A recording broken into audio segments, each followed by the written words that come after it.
여러분 오늘 말씀 끝나고 딱 남았으면 좋겠다 싶어서 그렇습니다. 기도하면 기회가 있다. 예, 기도하면 기회가 있습니다.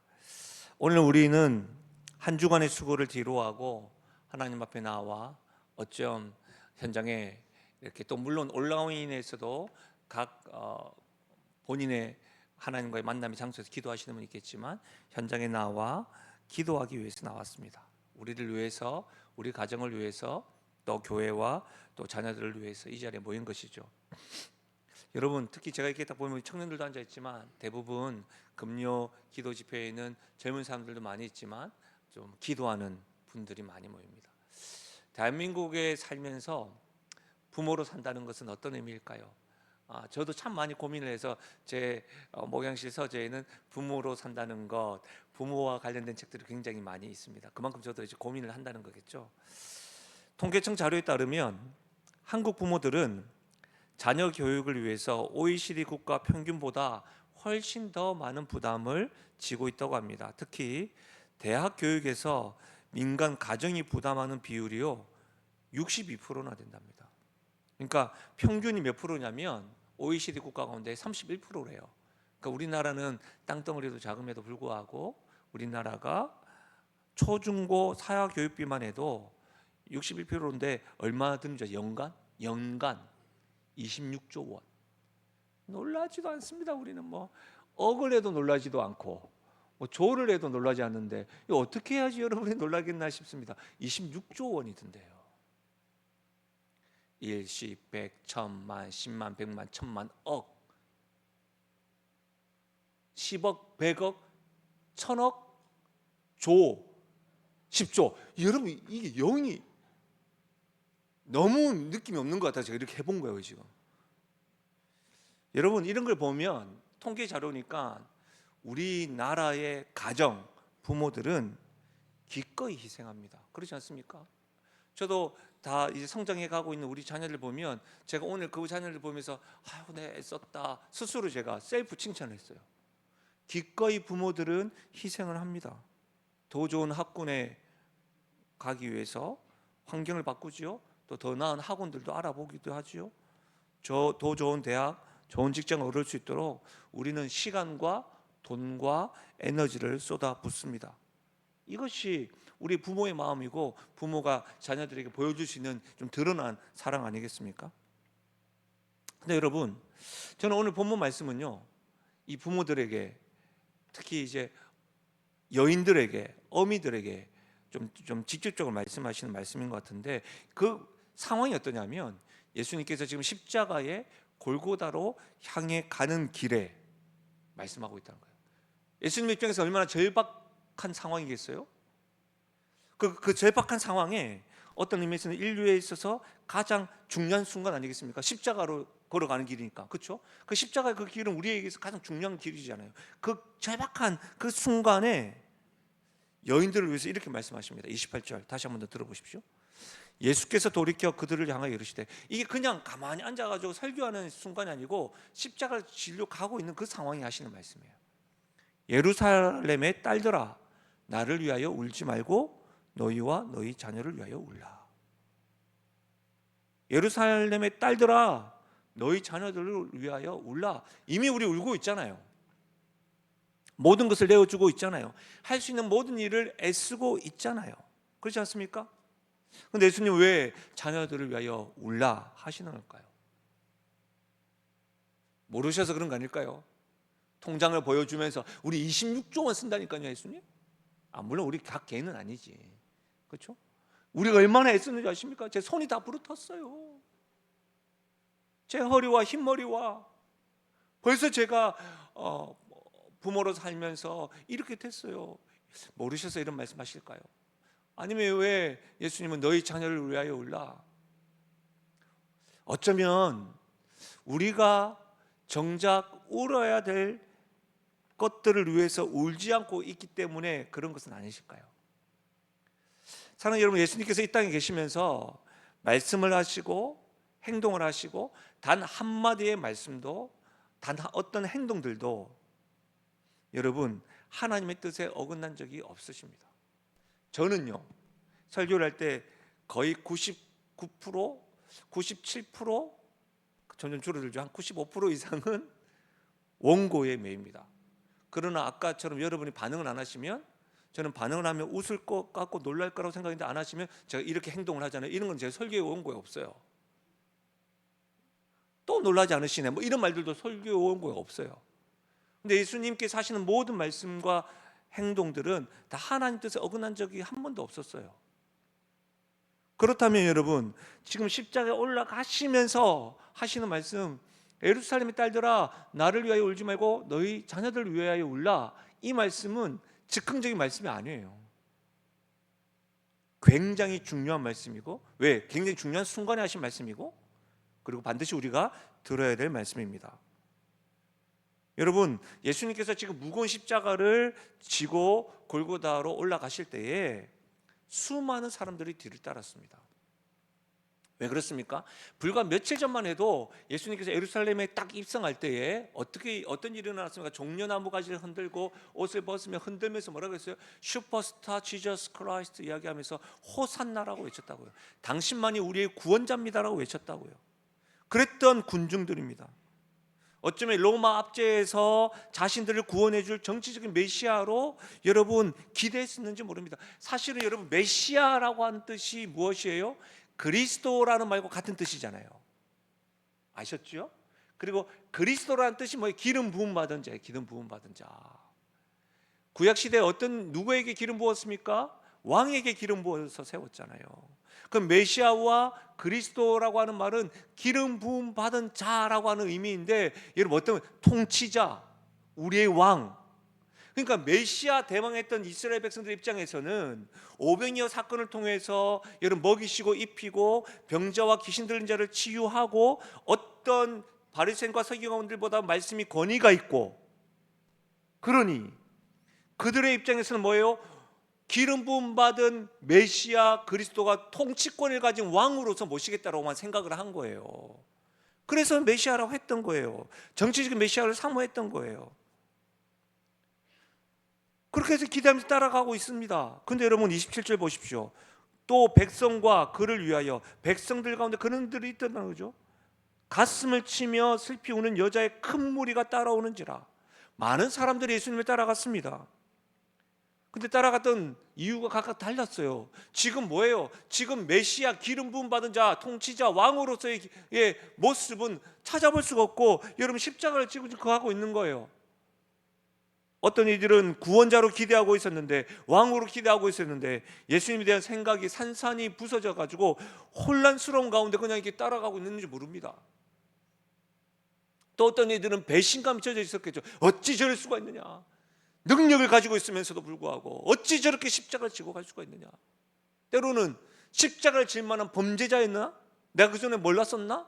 이런 어떤 생각도 하지 않았겠습니까?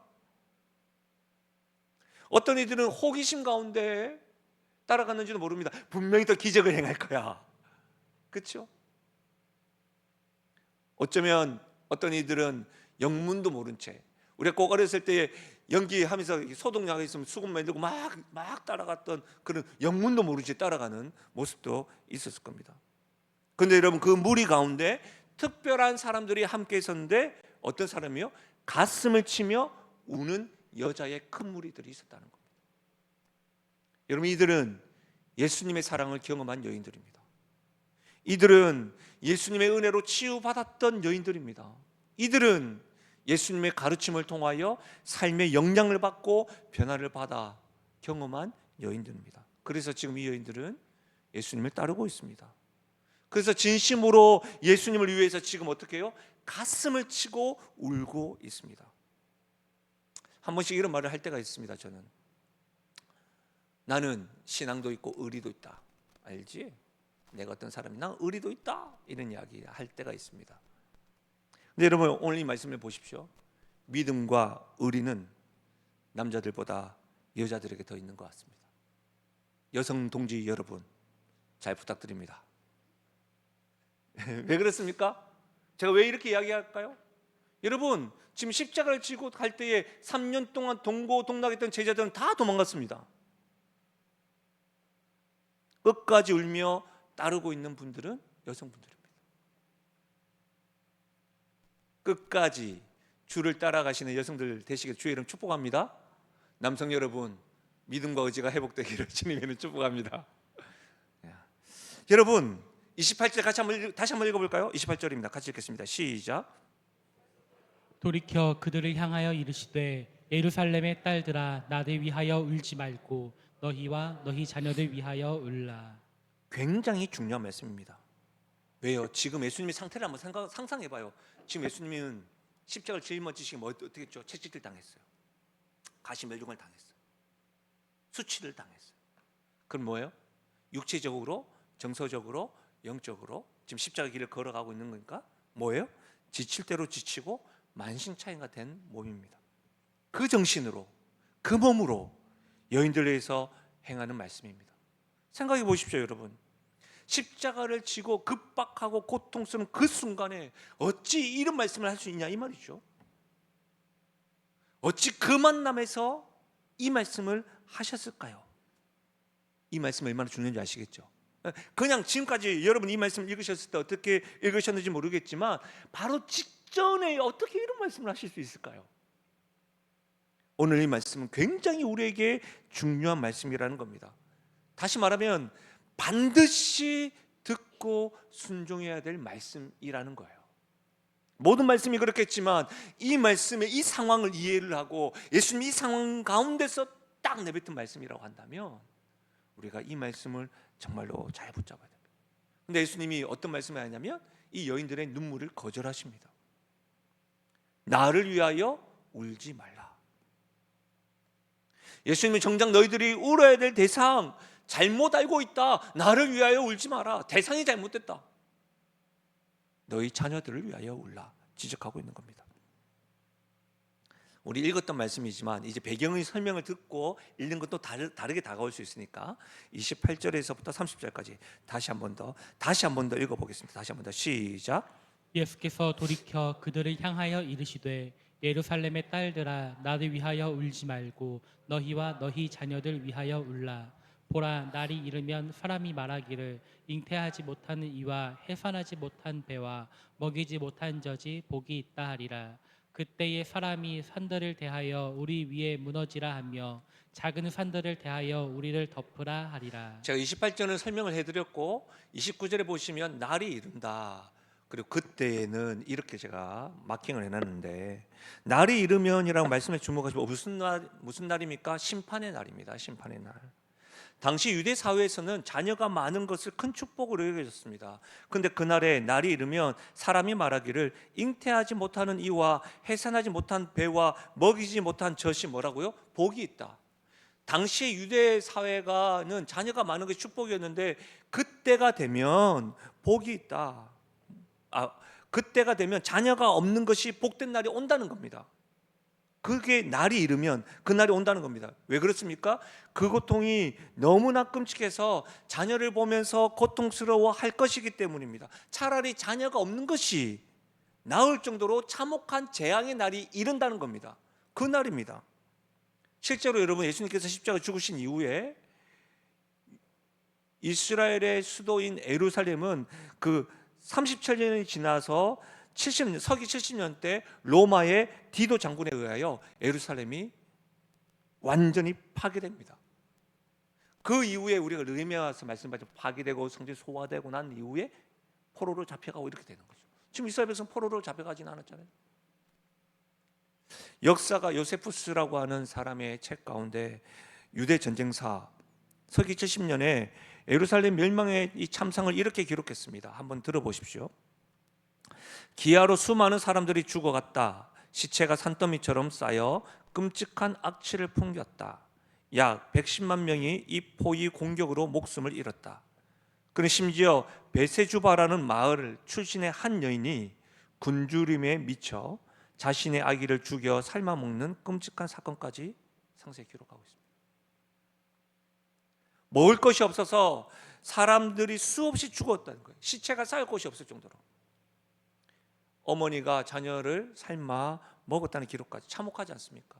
그러니 여러분 30절에는 다시 한번 늘 보면 뭐라고 되어 있습니까? 그때에 날이 이르면 그때에 뭐라고 되어져 있습니까? 산들을 대하여 우리 위에 무너지라, 작은 산들을 위하여 우리를 덮으라. 이 말이 뭐예요? 산들아 우리 위에 무너져라, 우리를 덮으라. 이 말씀 느낌이 오십니까? 너무 고통스러우니까 무슨 말이에요? 산들아 나를 덮어라, 나에게 무너져라, 그냥 죽었으면 좋겠다, 이렇게 절규하는 소리입니다. 예수님께서는 누가복음 지금 우리가 23장을 읽고 있지만 19절에 예루살렘을 보시고 우셨습니다. 예수님의 그 우심에서 하셨던 말씀이 41절에서 44절인데요. 들어보십시오. 가까이 오사 성을 보시고 우시며, 이 성은 예루살렘 성입니다. 이르시되 너도 오늘 평화에 관한 일을 알았더라면 좋을 뻔하였거니와 지금 내 눈에 숨겨졌도다. 날이 이를지라 내 원수들이 토둔을 쌓고 너를 둘러싸면 으로 가두고 또 너와 그 가운데 있는 내 자식들을 땅에 메어치며 돌 하나도 돌 위에 남기지 아니하리라. 이는 왜냐하면 너가 보살핌 받는 날을 알지 못함을 인함이니라. 예루살렘 비극이 무엇입니까? 너가 보살핌을 받는 날을 알지 못함이니라. 그들에게 하나님이 자신들 찾아오신 그 하나님 되신 예수님을 알아보지 못했다는 거예요. 메시아가 그들 가운데 계셨음에도 불구하고 예수님을 영접하지 못하고 예수님의 그 보호하심을 알지 못해서 예루살렘의 심판의 날은 바로 예수님을 구원자로 구주로 알아보지 못하고 놓쳐서 받은 결과라는 것을 이야기하고 있는 거예요. 그러면 여러분, 우리는 역사를 통해서, 과거 역사를 통해서 우리는 오늘 살아가는 우리들에게 배움이 있어야 되지 않습니까? 교훈을 얻잖아요. 기억하기 위해서 역사를 기록하는 거잖아요. 그러면 오늘 우리들에게 이런 질문을 해봐야 합니다. 예루살렘의 심판을 보면서 그 역사를 통해 그들이 주님을 알아보지 못하고 놓친 것으로 인해서 이와 같은 심판을 경험했다고 한다면 우리는 그 주님을 붙잡고 있는가? 오늘날 우리가 놓치고 있는 것은 무엇일까? 이것을 한번 질문해 봐야 되지 않겠냐 이 말이죠. 사랑하는 여러분, 우리는 자녀들을 위해서 많이 줍니다. 많은 것들을 헌신합니다. 그렇죠? 부모들, 다 장성한 부모들 시집 장가 보내실 때에 어떻게든 더 잘해주려고, 잘해주지 못한 것 때문에 마음을 쓰라려 하시는 부모들, 우리 학창 시절을 보내고 있는 자녀들을 위해서 어떻게든 학원 하나 더 보내드리고 좋은 환경 만들어주려고 애쓰는 부모들, 최선으로 자녀들에게 제공하려고 합니다. 그러나 여러분, 정작 가장 중요한 것을 주고 있는지 묻고 싶습니다.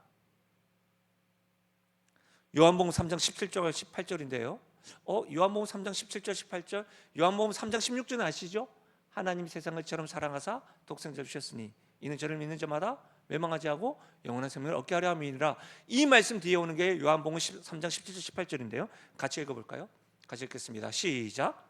하나님이 그 아들을 세상에 보내신 것은 세상을 심판하려 하심이 아니요 그로 말미암아 세상이 구원을 받게 하려 하심이라.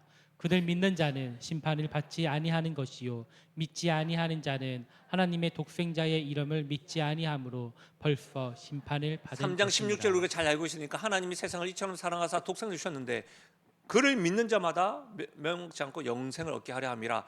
그리고 17절, 하나님이 그 아들 보내신 것은 멸망이 아니다, 구원하기 위함이다. 그렇죠?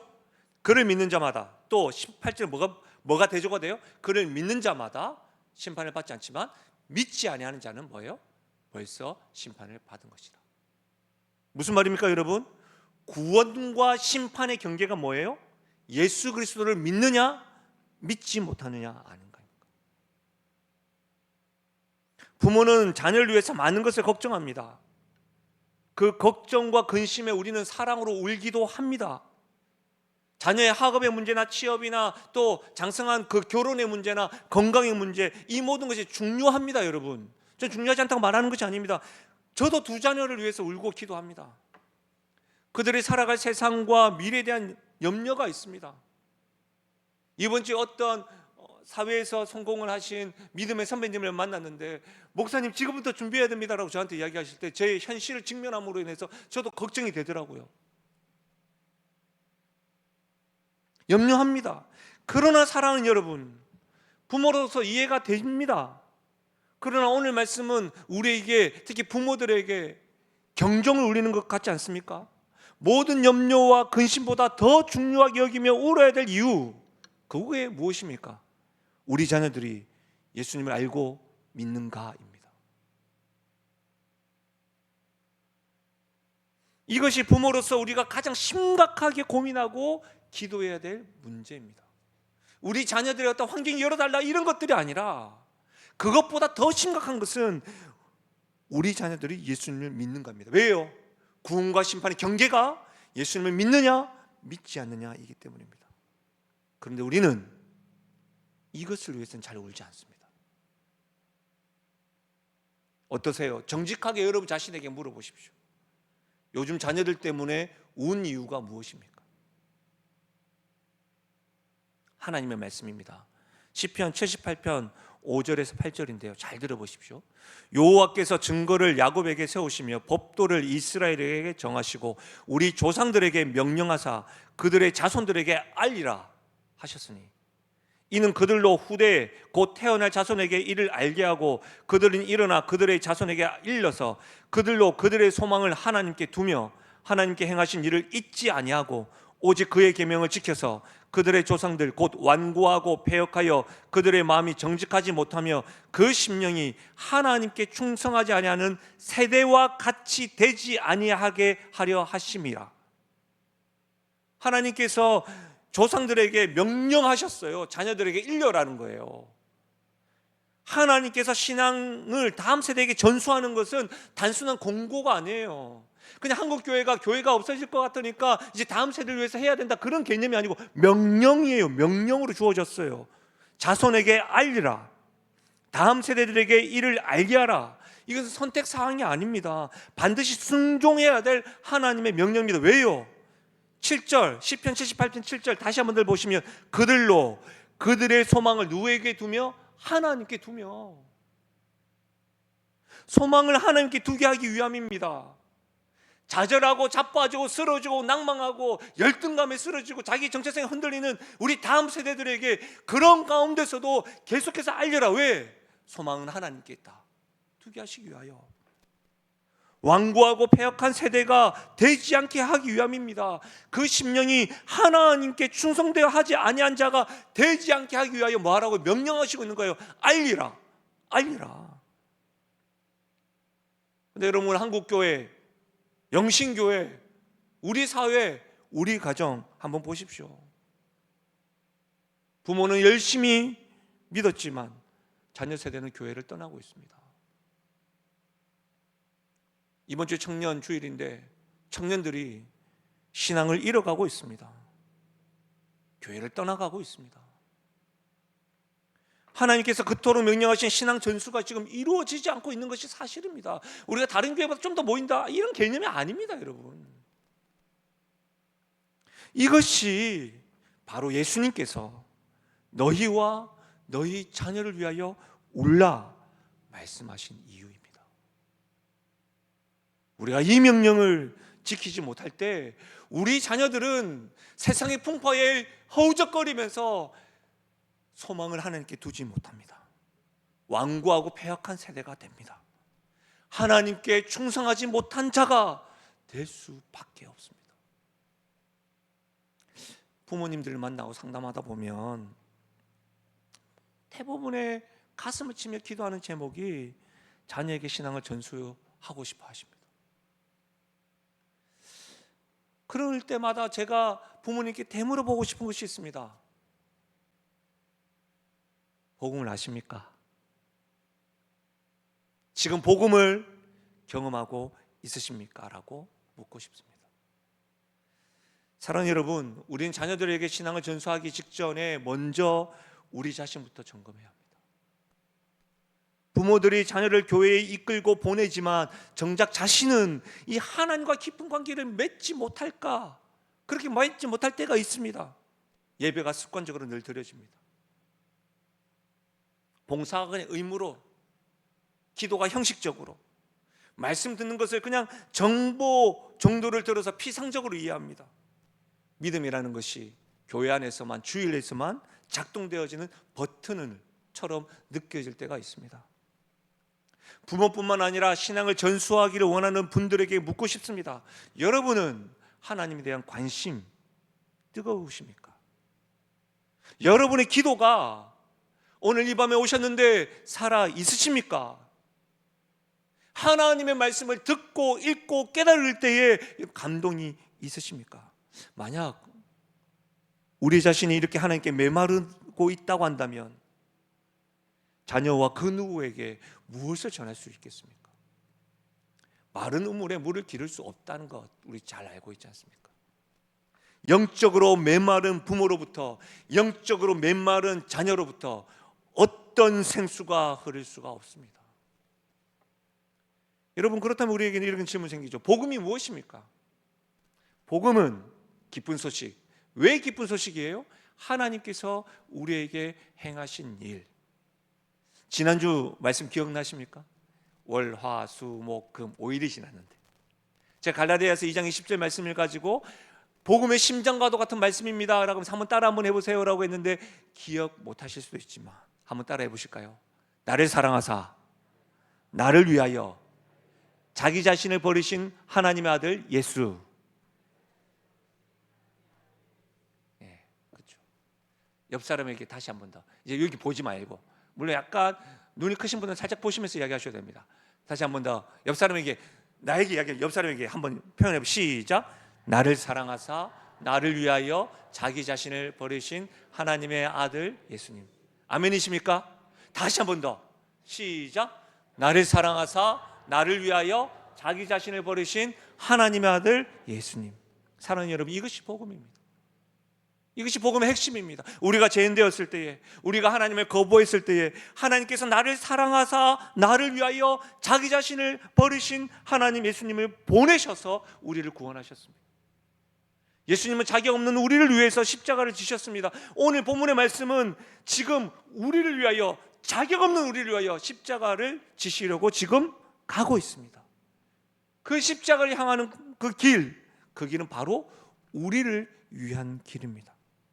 우리가 받아야 될 심판을 예수님이 나를 사랑하사 나를 위하여 대신 받은 것입니다. 이것이 복음입니다. 이것이 하나님이 우리를 사랑하신다는 기쁜 소식입니다. 이 사랑을, 이 복음을 깊이 경험할 때 여러분, 우리는 변하게 됩니다. 왜요? 우리의 삶에 하나님이 아닌 다른 세워둔 우상이 깨지게 됩니다. 혹 자녀가 우리의 구원자가 아니라는 것을 깨닫게 되는 거예요. 아, 자녀가 내 인생이 전부가 아니야. 자녀의 성공이 우리의 정체성이 아니라는 것을 깨닫게 됩니다. 저는 이 이야기할 때마다 참 죄송한데, 영화나 드라마 이야기할 때마다 저만 보는 것 같아가지고 폭삭소가수다. 제가 폭삭소가 아직까지 다 못 봤거든요. 시간이 없어가지고 한 3편을 지금 못 봤는데, 근데 이제 이게 쇼츠, 짧은 영상으로 계속해서 짤 방송이라고 하죠. 계속해서 이렇게 인상 깊었던 장면, 여자 주인공과 만났던 그 영범이 아들, 영범이 엄마, 자식을 우상으로 생각하고 자식을 자신의 정체성으로 여기고 자식의 결혼도 자신이 원하는 대로 이끌면서 나이가 들어가지고 변하면서 이렇게 소파에 앉아가지고 이렇게 있어요. 이 자세요. 딱 목도 이렇게 빼가지고 이 자세로 있으면서 불은 꺼져 있어요. 자기 아들이 와요. 좀 술을 먹고 온 것 같아요. 그만 좀 해라, 이렇게 이야기해요. 내가 며느리한테 눈치까지 봐야 되냐면서 이렇게 이야기해요. 그러면서 여러분, 제가 볼 때 그분이 이렇게, 내가 너를 어떻게 키웠는데, 넌 나의 프라이드, 넌 나의 인생이야, 끝까지 깨닫지 못하면서 했던 대사가 굉장히 인상 깊었어요. 넌 나의 프라이드, 나의 자랑이야. 어머니의 자랑이에요 그거. 이렇게 이야기해야 하는데도 그때까지 못 깨달아. 여러분, 복음의 영향을 받은 부모라면 자녀에게 어떻게 이야기해야 되겠습니까? 너는 서울대에 가도 좋고 안 가도 좋다. 무조건 가는 게 좋다고 우리는 이야기하겠죠. 너는 의사가 되어도 좋고 안 되어도 좋다. 그것이 너의 가치를 결정하지 않는다. 하나님께서 우리 가정에 나에게 너를 선물로 주셨다. 너의 참 주인이고 참 부모인 하나님께서 너를 키우시고 인도하셨다. 너의 가치는 하나님의 형상으로 지음받은 것이고, 너는 너의 어떤 형편에 의해서 너의 정체성이 결정되어지는 것이 아니라 영원하시고 변함없으신 하나님의 사랑을 받은 자, 그게 너다. 나는 그런 소중한 존재다. 사랑하는 여러분, 저를 포함한 모든 부모가 복음의 영향을 받고 복음으로 변화를 받아서, 저는 이렇게 자녀들에게 예수 그리스도의 사랑으로 너의 가치가 증명되어지는 것이다, 이렇게 전수해야 합니다. 그러므로 우리는 먼저 우리 자신을 위해서 울어야 합니다.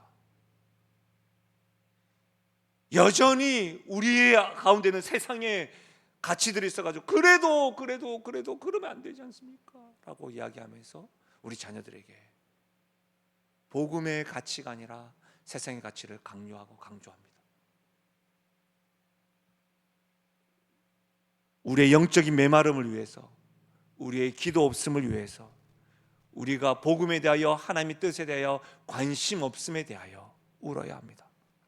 무엇보다 우리가 복음에 사로잡힌 사람이 될 수 있기를, 가슴치며 울 수 있기를 오늘 이 저녁에 기도하러 오신 여러분들 되시기를 주님의 이름으로 축복합니다.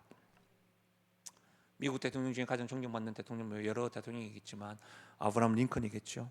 제가 지난주에도 말씀드렸는데 계속 제가 설교를 준비하다가 그 전기를 읽다 보니까 또 이어서 이 예화를 좀 드리자면, 링컨이 그의 저사저 이렇게 고백합니다. 어머니의 기도 소리는 오목소리 통나무집 구석구석에 깔려 있는 것 같았다. 집안뿐만 아니라 들에서 일을 할 때나 내가 성장하여 가게에 나가서 일할 때에 어머니의 기도 소리는 언제나 내 주변에서 사라지지 않았다. 다시 한 번 더요. 어머니의 기도 소리는 언제나 내 귓가에 울렸다. 아이가 피곤해서 집에 오고 어머니가 자리를 집안에 비운다 할지라도 어머니가 각 가정 방마다 거실마다 그곳에서 내 마음에 그리스도인지처럼 생각하며 그곳에서 기도했던 그 기도의 소리가 자녀가 들었다는 거 아니겠습니까? 들어있을 때나 그가 이후에 조금 장성해서 아르바이트를 할 때에도 어머니의 기도 소리가 귓가에 들렸다는 거 아닙니까? 링컨의 어머니는 가난했습니다. 아들에게 물려줄 재산도 없었습니다. 좋은 교육도 시켜줄 수 없었습니다. 그러나 그녀에게는 한 가지가 있었습니다. 바로 하나님을 향한 기도였습니다. 저는 우리의 기도가 회복되기를 주님의 이름으로 축원합니다. 부모의 기도는 능력이 있습니다. 왜요? 사랑으로 하기 때문입니다. 자녀를 위하여 흘리는 눈물은 절대로 헛되지 않습니다. 하나님은 우리의 기도를 들으십니다. 하나님은 부모보다도 우리 자녀들을 더 사랑하시고 그 자녀들에게 신앙이 전수되기를 우리보다 더 원하시기 때문에 우리의 기도를 들어주십니다. 저는 하나님 앞에서 애통하는 것은 살아있다고 하는 증거라고 생각합니다. 마태복음 5장에서부터 7장을 산상수훈이라고 이야기합니다. 제가 자주 말씀드리지만 전체적인 맥락은, 핵심 메시지는 천국 백성이 가져야 될 삶의 태도인데, 우리는 산상수훈 가운데 팔복을 알고 있죠. 애통하는 자는 복이 있나니 저가 위로를 받을 것이요.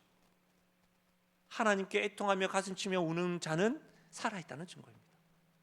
위로의 하나님의 그 음성을 들을 수 있기 때문입니다. 사랑하는 여러분, 하나님께 기도할 수 있으면 기회는 있는 겁니다. 왜냐하면 하나님은 우리의 기도를 들으시기 때문입니다. 오늘 이 밤 하나님 앞에 기도 온 버튼을 누르셔서, 기도하면 기회가 있구나, 기도하면 나 자신을 위해서 기도하면, 내 다음 세대를 위해서 기도하면 늦은 것이 아니라 기회가 있구나, 이 은혜를 누리시기를 주님의 이름으로 축원합니다. 말씀을 마무리하겠습니다. 예수님께서 오늘 말씀에서 뭘 말합니까? 지금 울라고 합니다. 정말 부탁드립니다. 정말로 집에 정말 급한 일이 아니고서는 오늘만큼은 기도할 때 바로 집에 가지 마십시오. 이웃이 차 빼달라고 하는 말이 없으면 오늘만큼은, 왜 그렇습니까? 오늘 말씀에 문자적으로 의지적으로 적용해 보는 것이죠. 지금 울라고 하셨습니다. 내일이 아닙니다. 오늘 바로 지금입니다. 어떻게 울어야 됩니까? 먼저 우리 자신의 영적 메마름을 위해서 울어야 됩니다. 하나님, 수십 년간 복음에 대해서 들었지만 이 복음의 영향을 받는 인생 되게 해주십시오라고, 복음의 영향을 받고 하나님께 영향을 받는 그런 하나님의 사람 되게 하라고 가슴을 쳐야 하는 겁니다. 두 번째로는, 혹 이 자리에 여러분의 자녀가, 여러분의 부모님이 예수님을 모르고 있다고 한다면 울어야 합니다. 이전에 교회에 나왔다, 지금 잠시 방학이다, 그건 예수님 모르는 거죠. 교회에 나오는 걸 이야기하는 게 아닙니다. 예수님을 모르고 있다면. 자녀들의 문제들 참 중요합니다. 지금 대학생들은 중간고사가 곧 다가오는데 또 취업, 결혼 다 중요합니다. 그러나 가장 중요한 것은 영원한 하나님 나라에 살아가는 영혼의 문제입니다. 우리 자녀가 예수님 없이 세상을 살아간다면 사는 여러분, 그것보다 더 슬픈 일이 있겠습니까? 우리 자녀들이 저에게 한 번씩 물어요. 그러면 저는 계속해서, 저도 부모니까 그렇게 이야기합니다.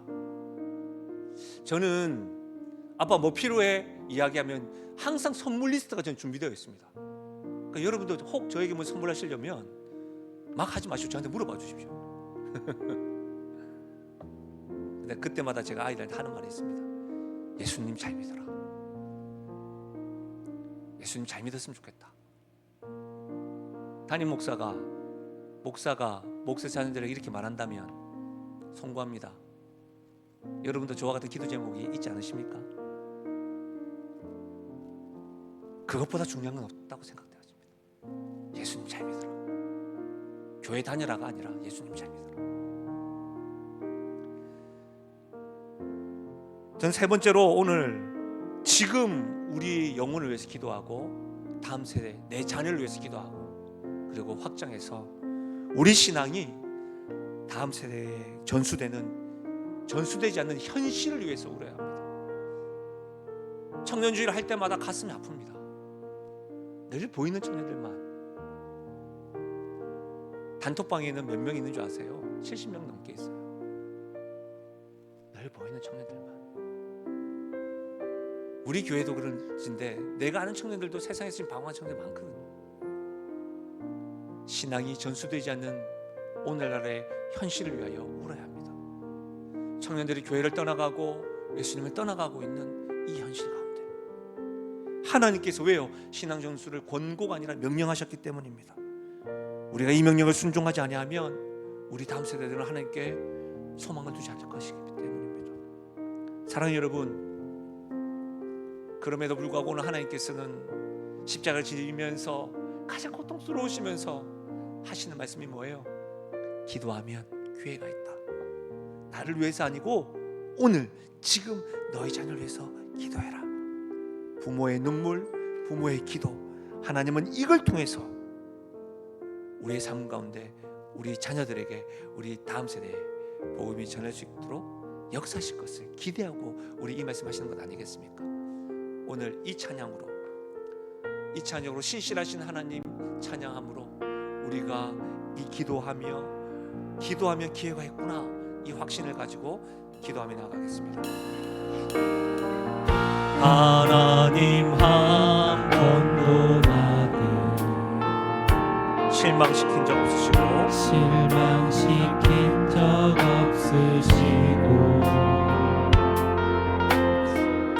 언제나 공평과 은혜로 나를 지키셨네. 다시 한 번 더 찬양할 거예요. 하나님 한 번 더 나를, 하나님 한 번도 나를 실망시킨 적 없으시고 언제나 공평과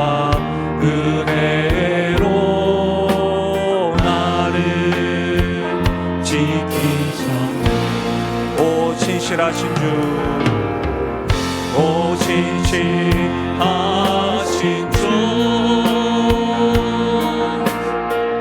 오 신실하신 주 내 너를 떠나지도 않는다 내 너를 떠나지도 않으리라 내 너를 버리지도 않으리라 약속하셨던 주님 그 약속을 지키사 이후로도 영원토록 나를 지키시리라 확신하네 지나온 모든 세월들 지나온 모든 세월들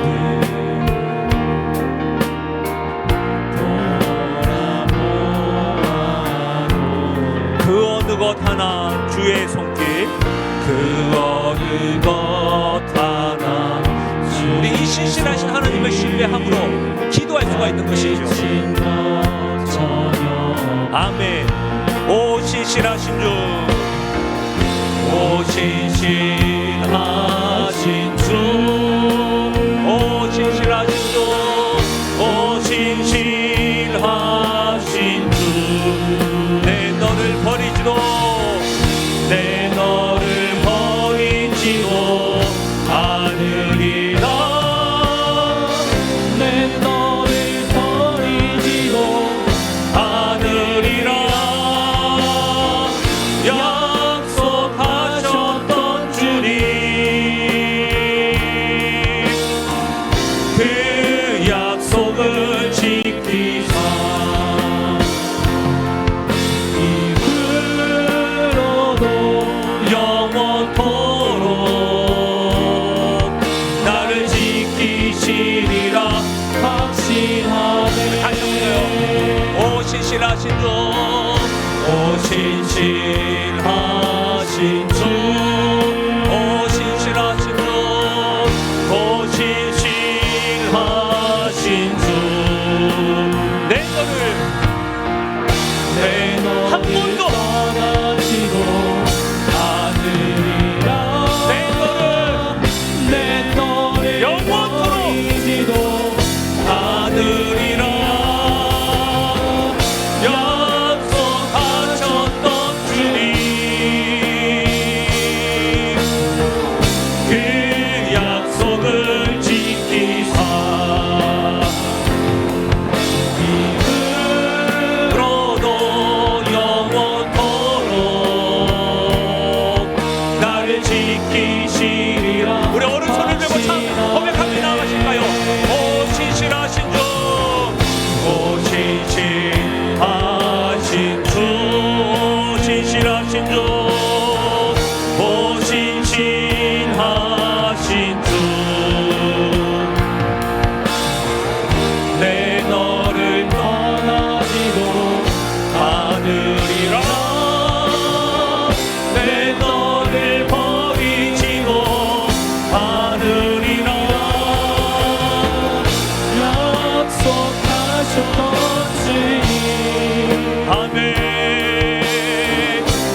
것이지.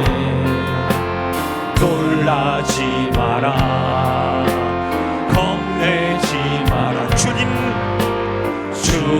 나를 지켜주시. 내 맘이 힘에 겨워 지칠지라도, 내 맘이 힘에 겨워 지칠. 사랑하는 여러분, 누가 우리를 지킵니까? 주님 나를 지켜주시네. 아멘. 세상에 험한 그만 몰아칠 때 선포하며 나갈까요? 주님 나를 지켜주시네. 주님은 나의 산성, 주님은 나의 요새,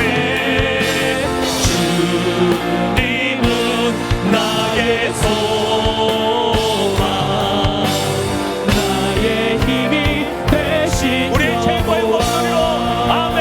내 맘이 힘에 겨워, 내 맘이 힘에 겨워 지칠지라도 주님 나를 지켜주시네.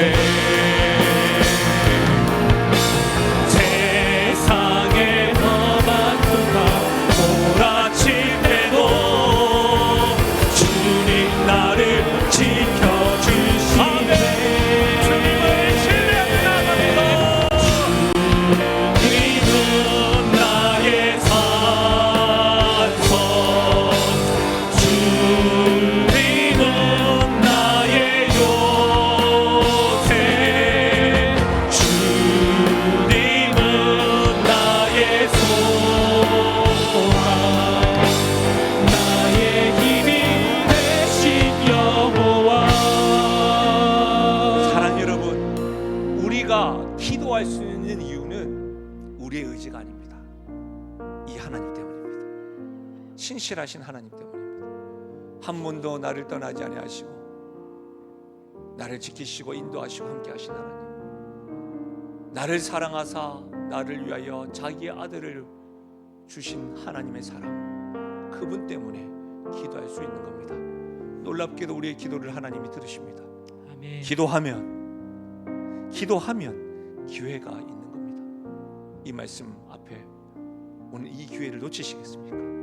사랑하는 여러분, 가슴을 치며 하나님, 이 복음을 내가 먼저 경험하고 이 복음에 내가 먼저 변화되고 영향받게 하시고 그 모습을 통하여 가르침이 아니라 삶으로 우리 자녀들에게도 참으로 너의 가치가 복음의 영향에 미쳤으면 좋겠다라고 같이 울며 기도하십시다. 또한 가까이 있는 우리 교회 다음 세대에게 신앙이 전수되지 않는 이 현실 가운데 가슴을 치고, 가까이 있는 우리 이 사회, 이 한국교회 가운데 하나님 다음 세대를 국민에게 여겨주시고 주께서 명령하신 이 말씀을 신앙 전수를 위하여 애쓰고 힘쓰고 가슴치며 나가는 우리 그리스도인들, 부모, 영적인 믿음의 선배들 되게 해달라고, 교회 되게 해달라고 우리 시간에 주여 한번 부르고 말씀 가지고 기도하시고 중보기도 가지고 기도하시고 돌아가시면 되겠습니다. 우리 주여 한번 부르며 기도하며 나아갑니다.